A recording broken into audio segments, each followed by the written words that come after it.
ഈ ഒരു അസുലഭ സുന്ദര നിമിഷത്തിന് വേണ്ടി 11 ടീമുകൾ 80ഓളം മത്സരാർത്ഥികൾ. ഇവരിൽ ആരാണ് അലൈനിന്റെ കപ്പിൽ മുത്തമിടാൻ പോകുന്നത്? കൈയടിച്ച് ഈ ടൂർണമെന്റ് ഏകദേശം 12 മണി സമയം വരെ നമ്മൾ കാത്തിരുന്നത് ഇവരിൽ ആരാണ് ലലൈൻ അമിതി ക്ലബിന്റെ യഥാർത്ഥ അവകാശികൾ? പറയാൻ വീരകഥകളോ രചിക്കാൻ കവിതകളോ ഒന്നുമില്ല.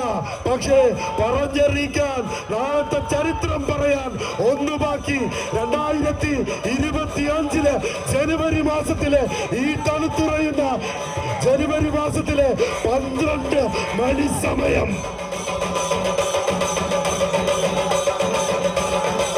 ഒരു ഭാഗത്ത് പേരിനെ അനർത്ഥമാക്കുന്നവർ വിന്നേഴ്സ് ദുബായ്, മറുഭാഗത്ത് സ്റ്റാർ